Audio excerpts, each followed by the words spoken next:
सबसे पहले कांग्रेस ने कर्नाटक विधानसभा चुनाव का मैनिफेस्टो जारी करते हुए उसमें लिखा कि कांग्रेस की अगर सरकार आती है तो कांग्रेस कर्नाटक में बजरंग दल को बैन कर देगी। उसके बाद बिहार में जदयू के एक सांसद का भी यही कहना था। जदयू के सांसद ने कह दिया कि जो बजरंग दल बिहार में सक्रिय है उस पर रोक लगाए जाने की जरूरत है। उसके बाद राजद और जदयू के सभी नेता जो है उस सांसद की बातों का समर्थन करना शुरू कर दिए और बजरंग दल पर बैन लगाने की बात करना शुरू कर दिए, जिसका पलटवार बीजेपी की तरफ से किया गया। बीजेपी के नेता ने सीधा सीधा कह दिया कि अगर नीतीश कुमार और तेजस्वी यादव में हिम्मत है तो बजरंग बली को बैन करके दिखा दे। इसके बाद अब बजरंग दल को लेकर के जो है वह बिहार की सियासत में बातचीत जो है, बयानबाजी का जो दौर है वो शुरू हो गया। और एक तरफ बीजेपी जहां कह रही है कि अगर नीतीश और तेजस्वी यादव में हिम्मत है तो बजरंग दल को बैन करके दिखा दे, तो वहीं दूसरी तरफ जदयू और राजद के सभी नेता कह रहे हैं कि बजरंग दल को बैन करने की जरूरत है। बिहार में बजरंग दल दंगा फैलाने की कोशिश कर रहा है और ये सब बात की जो शुरुआत है वो शुरुआत वहीं से होती है जब बाबा बागेश्वर का जो है संत है उनको बिहार आना था, पटना में एक कार्यक्रम करना था और उसके बाद तेज प्रताप यादव ने जो है वह बाबा बागेश्वर को लेकर के बयान दे दिया। और तेज प्रताप यादव ने कहा कि अगर बाबा बागेश्वर बिहार में आते हैं और हिंदू मुस्लिम करेंगे तो हम उनको एयरपोर्ट पर ही घेर लेंगे और एयरपोर्ट से आगे बढ़ने ही नहीं देंगे। इसके बाद से शुरू होती है कहानी हिंदू उन्मादी को लेकर के कि जो बजरंग दल है यह हिंदू उन्मादी फैलाता है। जो बाबा बागेश्वर है वह हिंदू मुस्लिम को लेकर के जो है वह आपसी तकरार करवाना चाहते हैं, हिंदू राष्ट्र बनाना चाहते हैं,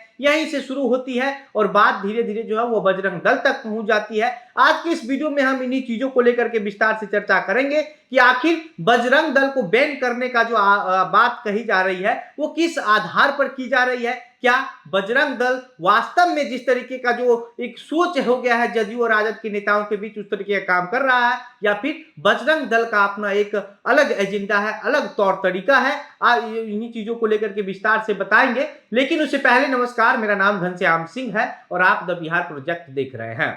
दरअसल बजरंग दल का जो शुरुआत है वह 8 अक्टूबर 1984 को उत्तर प्रदेश की एक शोभा यात्रा के साथ हुई थी और इस दल का जो मुख्य एजेंडा है वह यही है कि हिंदू संस्कृति सभ्यता को प्रचार प्रसार करना है और ये एक धार्मिक संगठन है। तो इसके बजाय जो है इसकी शुरुआत जो है वह मुख्य रूप से इस वजह से हुई थी कि राम जानकी की यात्रा में जो कुछ असामाजिक तत्व लोग थे उसमें जो मुसीबत पैदा करते थे उन लोगों को लड़ने के लिए, उन लोगों को रोकने के लिए बिना किसी का विरोध किए हुए इस संगठन को बनाया गया था।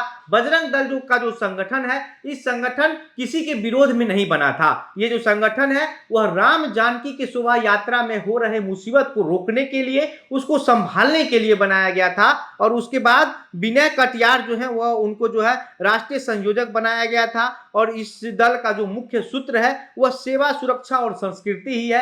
हिंदू का एक धार्मिक संगठन है, लेकिन इसको लेकर के जो है ऐसा नहीं है कि ये जो संगठन है वो किसी धर्म का विरोध करता है। यह अपने हिंदू धर्म के लोगों को, अपने हिंदू धर्म के बच्चों को, युवाओं को एक अलग तरीके से संस्कारी होने के लिए बात करता है, उसको अलग तरीके से संस्कार घोषित करने की बात करता है, जो हिंदू का जो सभ्यता है उसको लेकर के आगे बढ़ने की बात करता है।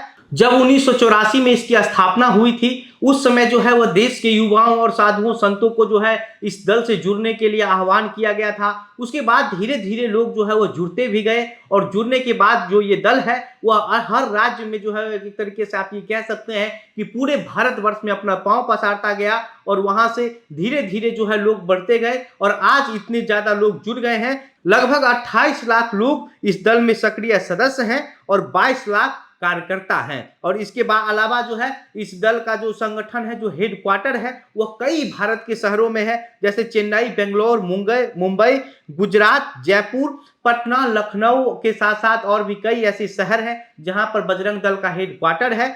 और आज भी इस दल का जो मुख्य ये है वह हिंदू युवा शक्ति को समाज के प्रति संस्कार युक्त और सकारात्मक भूमिका निभाने के लिए प्रेरित करना ही बजरंग दल का मुख्य मकसद है। ये जो दल है हमने पहले ही कहा है यह किसी के विरोध में नहीं बनाया गया है, यह जो है सिर्फ हिंदू को जो है वो आगे बढ़ाने के लिए बनाया गया है, हिंदू धर्म का प्रचार प्रसार करने के लिए बनाया गया है। और सबसे बड़ी खास बात यह है कि इस दल से जुड़े लोगों को जो है आज तक दल ने किसी एक भी सदस्य या कार्यकर्ता को कोई पहचान पत्र नहीं दिया है कि आप बजरंग दल के लोग हैं, आप बजरंग दल के कार्यकर्ता हैं। कोई पहचान पत्र इस दल की तरफ से जारी नहीं की जाती है। इसके बावजूद भी जो है जो अगर कुछ जो असामाजिक तत्व युवा होते हैं उन पर जो है ये आरोप लगा दिया जाता है जब तक कि ये बजरंग दल का युवा है। हालांकि कुछ मीडिया रिपोर्ट्स में यह भी कहा जा रहा था कि जब बादरी महजूद को तोड़ा गया था उसमें भी जो यह कुछ मीडिया रिपोर्ट्स की तरफ से ये कहा गया था कि 90% जो उसको तोड़ने वाले लोग थे, जो युवा थे, वह सब बजरंग दल से जुड़े हुए थे।